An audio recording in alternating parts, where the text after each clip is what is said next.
Vamos a leer en Hechos 4, 5 en adelante.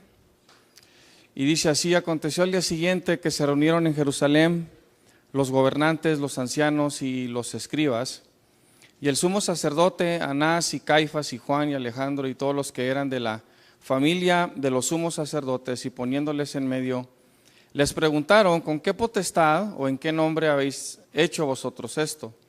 Entonces Pedro, lleno del Espíritu Santo, les dijo: gobernantes del pueblo y ancianos de Israel, puesto que hoy se nos interroga acerca del beneficio hecho a un hombre enfermo, de qué manera éste haya sido sanado, sea notorio a todos vosotros y a todo el pueblo de Israel, que en el nombre de Jesucristo de Nazaret, a quien vosotros crucificasteis y a quien Dios resucitó de los muertos, por él, este hombre está en vuestra presencia sano.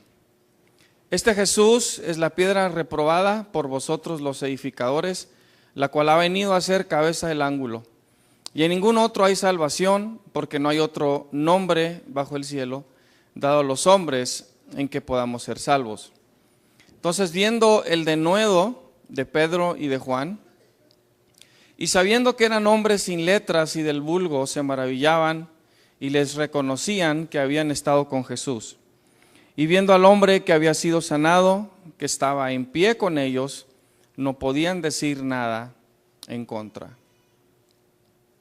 Bendito Dios y Padre Celestial, en esta hora, Señor, pedimos que sea tu Espíritu el que lleve esta palabra al corazón.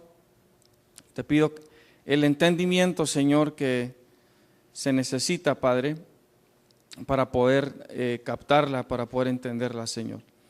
Prepara nuestro corazón, habla a nuestro espíritu en este día. Lo pido en el nombre que es sobre todo nombre, en el nombre de Jesús. Amén. Cuando Eliseo recibe el manto de Elías, el primer acto que hace de la manifestación de ese poder es que se pone a la orilla del río Jordán y golpea el agua que está en el río. Y lo que sucede es que el río se abre en dos, se parte en dos, y Eliseo pasa. Pero cuando él golpea las aguas, dice: ¿dónde está Jehová, el Dios de Elías? ¿Dónde está Jehová, el Dios de Elías? No fue el manto el que abrió o le abrió camino a Eliseo, sino el Dios de Elías. Y esto es algo que Eliseo, el profeta, entendía. Él estaba recibiendo un manto, recibió el manto de Elías, está recibiendo el oficio de Elías, está recibiendo el mismo llamado que tenía Elías sobre su vida, y de hecho lo recibe con una doble porción de lo que Elías había pedido. Y no era el manto el que abrió el río. Eliseo sabía esto. Por eso el momento que le da golpe, clama, pide, desea la presencia de Dios. ¿Dónde está el Dios de Elías? ¿Sí? Lo que acabamos de leer ahorita en Hechos, capítulo 5, Dios estaba haciendo señales y milagros extraordinarios a través de los apóstoles. Y en este caso tienen a Pedro y a Juan y los están interrogando los sumos sacerdotes, los religiosos, de en qué potestad habían hecho esta sanidad. Y Pedro dice que, lleno del Espíritu Santo, les contesta y les dice básicamente que es por el nombre de Jesús que ahora este hombre está aquí de pie. No, y no por ninguna otra razón. No por ninguna otra razón. Se capta en ellos denuedo.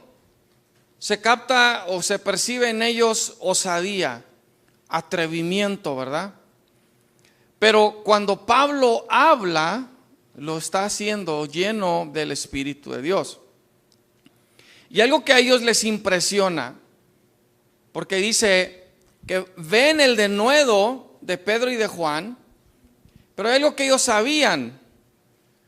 Sabían que estos hombres eran sin letras.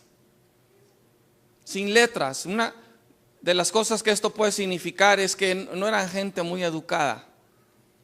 No era gente que tuvo instituto bíblico. Bueno, de hecho se pudiera decir, si queremos hablar en esos términos, que tuvieron el mejor por haber estado con Jesús 3 años. Pudieron hablar directamente con de aquel que hoy se estudia, de hoy se quiere conocer, que es Jesús. Estuvieron con él. Y dice que sin letras y del vulgo. Era gente corriente. Era gente que, si me permite, no sabían ni siquiera los modales sociales. Ellos no sabían cómo tomar el té. Ellos no sabían cómo comportarse. Ellos no sabían cómo hacer las cosas apropiadas que nosotros queremos que todo el mundo haga cuando esté alrededor de nosotros. No llenaban los requisitos sociales, menos religiosos de ese tiempo, y esto era algo que los maravillaba. Y para mí lo más impresionante es que después enseguida dice, y les reconocían que habían estado con Jesús. Y les reconocían que habían estado con Jesús. Dile a alguien ahí enseguida, lo que a ti te califica es que estás con Jesús.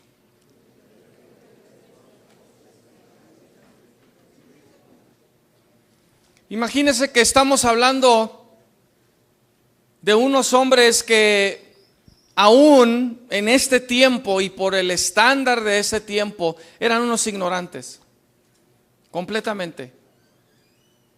Nadie los hubiera escogido para continuar la obra de un hombre que estaba haciendo y que hizo revolución al costo de su propia vida. Había hecho todo un alboroto en Jerusalén.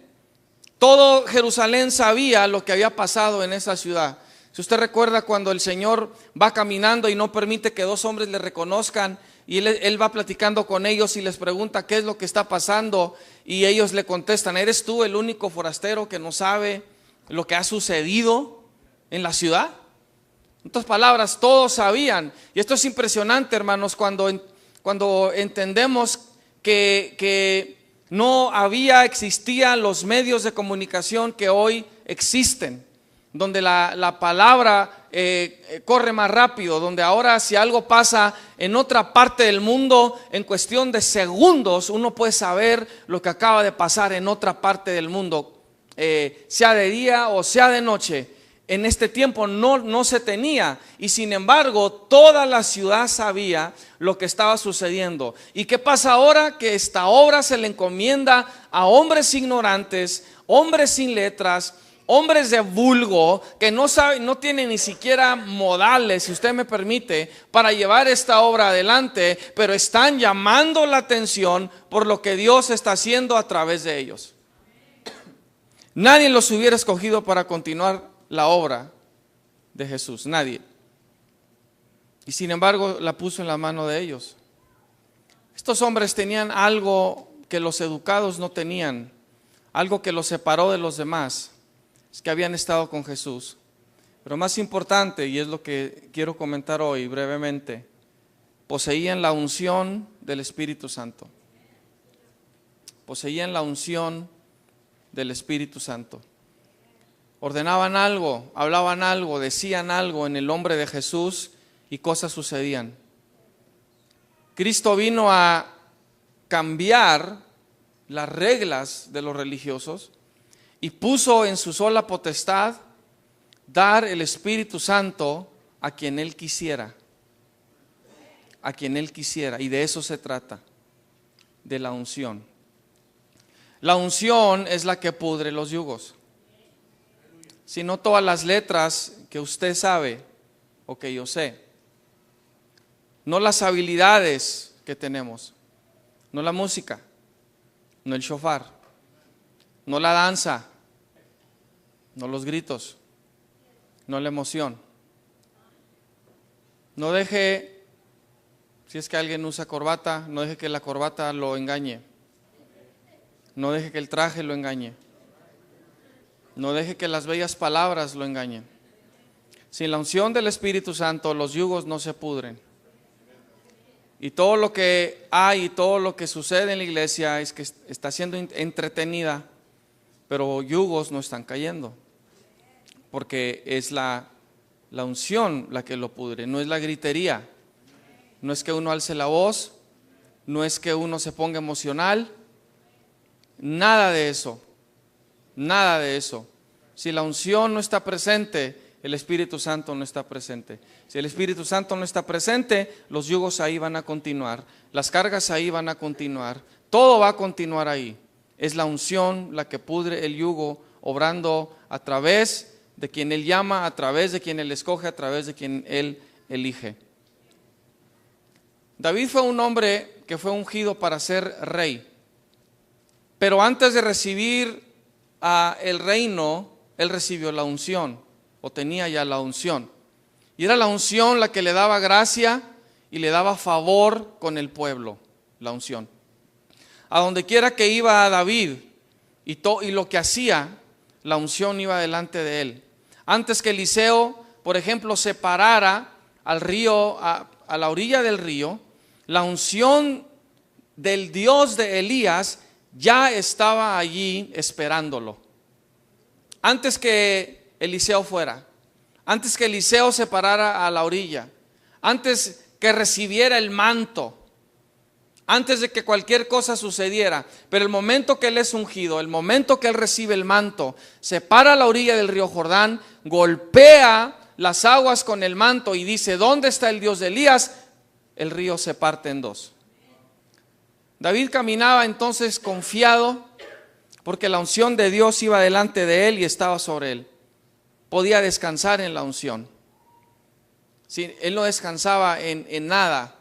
Yo creo que vemos esto también a través de la vida de David, como él vivió, que él no dependió de sus soldados, él no dependió de la gente que estaba a su alrededor, sino de la unción que estaba sobre su vida. Él lo aprendió el momento que salió contra Goliat. De hecho, yo creo que lo aprendió el momento que se enfrentó con un león o se enfrentaba con un oso. Él ya estaba experimentando la unción del Espíritu Santo de Dios sobre su vida. Cuando sale contra Goliat, si no fue la piedrecita, una piedrecita que mata a Goliat, sino la unción que iba detrás de esa piedrecita. Donde iba David, donde él estaba, la unción iba ya delante de él. Entienda entonces que usted no necesita estar detrás de un púlpito. Usted no necesita un púlpito. Dígale ahí enseguida: no necesitas un púlpito. Usted no necesita estar de un púlpito para tener la unción. Cuando David fue ungido, él no tenía la posición, fue ungido para ser rey, y todavía se pasaron bastantes años antes de que él recibiera el reino, recibiera la posición, o ya oficialmente, si me permite, delante de los hombres, él tuviera el título de rey. No la tiene. Sin embargo, lo que está obrando en David, alrededor de David, por David, era la unción. Era por la unción que hombres le buscaron, que hombres quisieron seguirle, que hombres querían ser parte de lo que Dios estaba haciendo en la vida de David. Y era la unción, no otra cosa. Es posible que David no sabía mucho de estrategia militar, no sabía mucho de hacer muchas cosas, pero la unción obrando en él era lo que básicamente le abría camino a David. Imagínate que vas caminando y estás enfrente de un río, y cada paso que tú das, ese río se abre. Y tú das otro paso y se vuelve a abrir el río. Y das un paso más y se vuelve a abrir el río. ¿Qué es lo que está pasando? ¿Qué es lo que está sucediendo? ¿Es tu persona? ¿Eres tú lo que sabes, lo que no sabes? No, es la elección de Dios sobre tu vida. Es que Él te eligió, es que Él te llamó, y cada paso que tú das, la unción obra a través de ti y te abre camino. Déjeme le digo algo: si usted va a preferir algo en su caminar con Cristo, desea algo, anhela algo, quiere algo, arde por ello prefiera 1000 veces tener la unción de Dios sobre su vida que tener un cargo, que tener una posición, que tener un título. La unción del Espíritu Santo se te da para que la mano de Dios esté sobre ti todos los días de tu vida. De eso se trata. Imagínate que la unción, que es sinónimo del Espíritu Santo, es como un sello que está sobre ti y que está contigo a donde quiera que tú vas. Tengo, por ejemplo, el pensamiento de Caín cuando mata a Abel. Lo mata y acaba de cometer un crimen. Y uso la palabra crimen muy a la ligera porque se supone que a ese punto todavía no había ley. No había una ley que dijera no matarás. Todo lo que le dijo Dios a Caín fue la sangre de Abel me clama. Y Dios sí está molesto y sí le da un castigo. Y como dice la Escritura, porque por naturaleza él hizo algo que no debería haber hecho y había la ley en él ya escrita en el corazón, como está en Romanos capítulo 2. Pero lo que voy es esto, que aún después que Caín hace lo que hace, le ora a Dios y le pide a Dios y le dice: a donde yo vaya me van a matar. Y Dios le da una bendición a un homicida. Y no mató a cualquier persona, mató a su hermano. Y pone una señal sobre él para que donde él ande, nadie lo mate. Lo cubre, lo protege.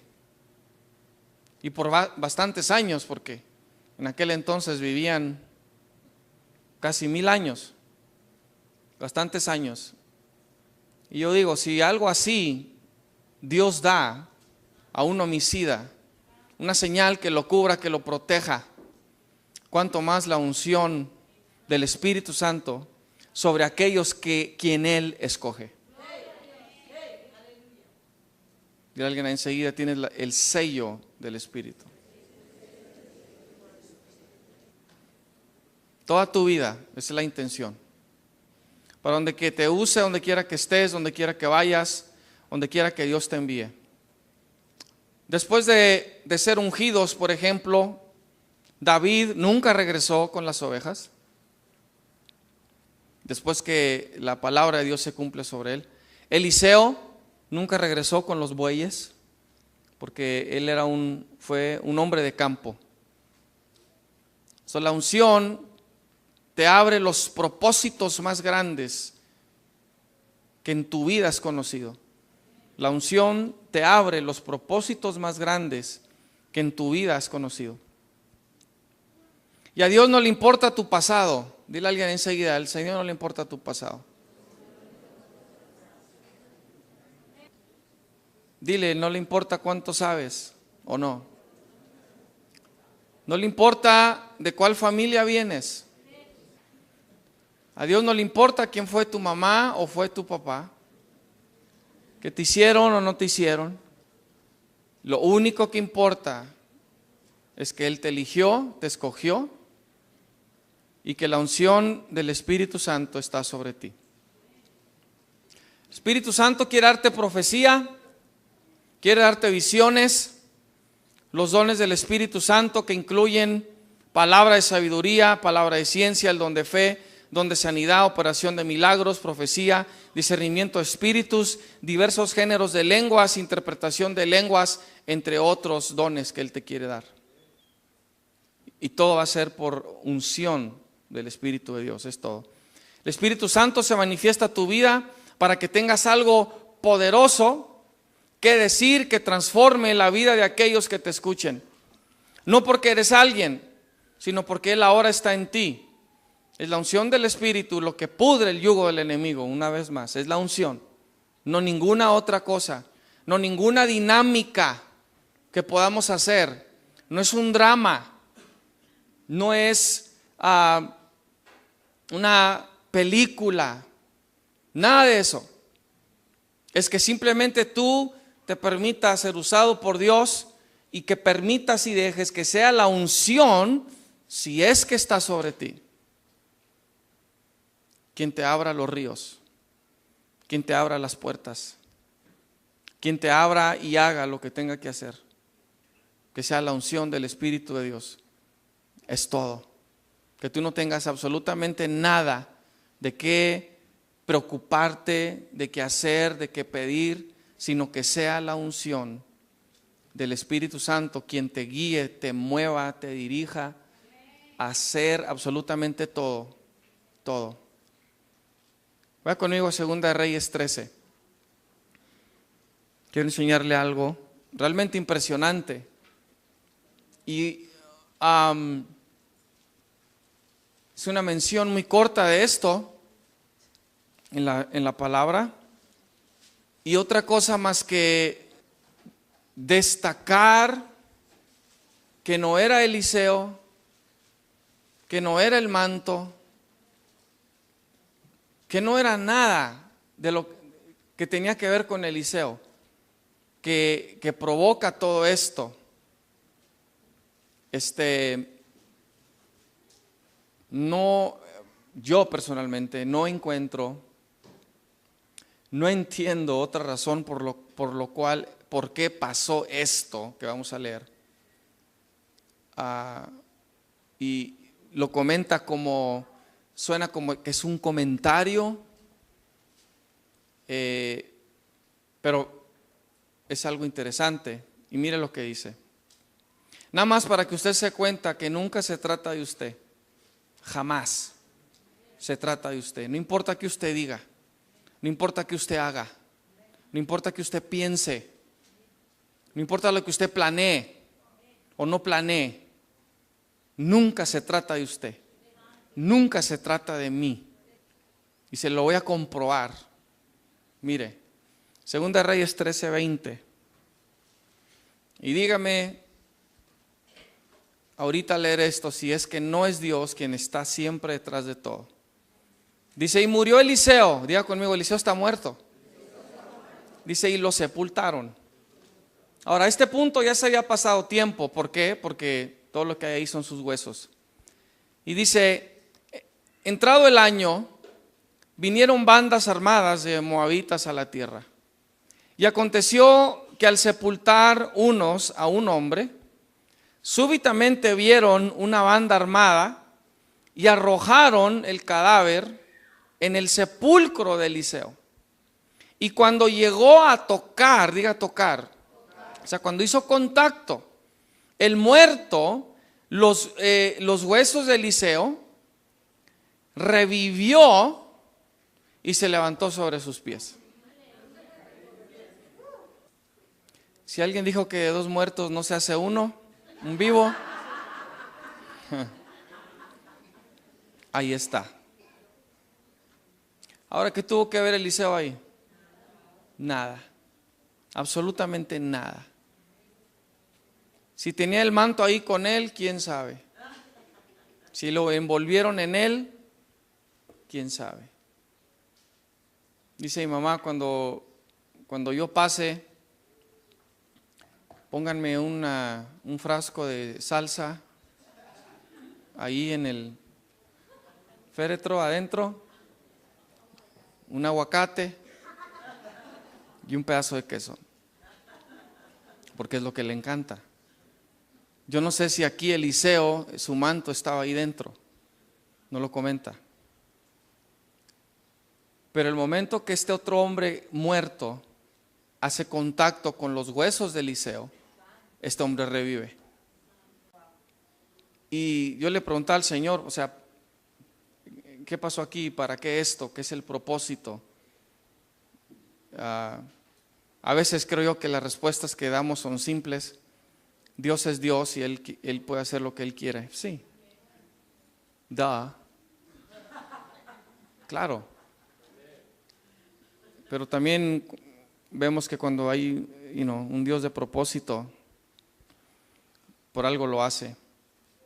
Yo todo lo que ahorita por lo menos puedo ver es que aquí aún al final de la muerte de Eliseo, se puede decir usa sus huesos, pero creo yo que más importante, lo que está destacando, lo que está señalando Dios con esto es, Eliseo no tenía nada, Eliseo no era nadie, nadie. Fue alguien que simplemente obedeció, se permitió ser usado por mí, pero yo soy el que hago todo. Yo soy el que parto los ríos y los mares, resucito a los muertos. Yo fui el que le permití ver caballos de fuego y ángeles y un ejército. Fui yo quien no dejó que los hombres que lo querían matar lo reconocieran y se dieran cuenta que era él. Todo eso. Fui yo, era yo. Nadie más. Nadie más. No somos nosotros. Esté yo aquí o esté alguien más, soy yo. Nada que ver. ¿Esté la pastora o no esté? No es ella. Nada que ver. Esta obra es de Cristo. Y Él va a hacer lo que Él tenga que hacer cuando Él lo quiera hacer, con quien Él lo quiera hacer. De Elías, está recibiendo el oficio de Elías, está recibiendo el mismo llamado que tenía Elías sobre su vida, y de hecho lo recibe con una doble porción de lo que Elías había pedido. Y no era el manto el que abrió el mar, el río. Eliseo sabía esto. Por eso el momento que le da golpe, clama, pide, desea la presencia de Dios. ¿Dónde está el Dios de Elías? ¿Sí? Lo que acabamos de leer ahorita en Hechos, capítulo 5, Dios estaba haciendo señales y milagros extraordinarios a través de los apóstoles. Y en este caso tienen a Pedro y a Juan y los están interrogando los sumos sacerdotes, los religiosos, de en qué potestad habían hecho esta reprobada por vosotros los edificadores, la cual ha venido a ser cabeza del ángulo. Y en ningún otro hay salvación, porque no hay otro nombre bajo el cielo dado a los hombres en que podamos ser salvos. Entonces, viendo el denuedo de Pedro y de Juan, y sabiendo que eran hombres sin letras y del vulgo, se maravillaban y les reconocían que habían estado con Jesús. Y viendo al hombre que había sido sanado, que estaba en pie con ellos, no podían decir nada en contra. Bendito Dios y Padre Celestial, en esta hora, Señor, pedimos que sea tu Espíritu el que lleve esta palabra al corazón. Te pido el entendimiento, Señor, que se necesita, Padre, para poder captarla, para poder entenderla, Señor. Prepara nuestro corazón, habla a nuestro espíritu en este día, lo pido en el nombre que es esta sanidad. Y Pedro dice que lleno del Espíritu Santo, les contesta y les dice básicamente que es por el nombre de Jesús que ahora este hombre está aquí de pie. Y no por ninguna otra razón. No por ninguna otra razón. Se capta en ellos denuedo, se capta o se percibe en ellos osadía, atrevimiento, ¿verdad? Pero cuando Pablo habla, lo está haciendo lleno del Espíritu de Dios. Y algo que a ellos les impresiona, porque dice que ven el denuedo de Pedro y de Juan, pero hay algo que ellos sabían. Sabían que estos hombres eran sin letras. Sin letras. Una de las cosas que esto puede decir sobre todo nombre, en el nombre de Jesús. Amén. Cuando Eliseo recibe el manto de Elías, el primer acto que hace de la manifestación de ese poder es que se pone a la orilla del río Jordán y golpea el agua que está en el río. Y lo que sucede es que el río se abre en dos, se parte en dos y Eliseo pasa. Pero cuando él golpea las aguas, dice: ¿dónde está Jehová, el Dios de Elías? ¿Dónde está Jehová, el Dios de Elías? No fue el manto el que le abrió camino a Eliseo, sino el Dios de Elías. Y esto es algo que Eliseo, el profeta, entendía. Él estaba recibiendo un manto, recibió el manto. Vamos a leer en Hechos 4, 5 en adelante. Y dice así: aconteció al día siguiente que se reunieron en Jerusalén los gobernantes, los ancianos y los escribas, y el sumo sacerdote Anás y Caifás y Juan y Alejandro y todos los que eran de la familia de los sumos sacerdotes, y poniéndoles en medio, les preguntaron: ¿con qué potestad o en qué nombre habéis hecho vosotros esto?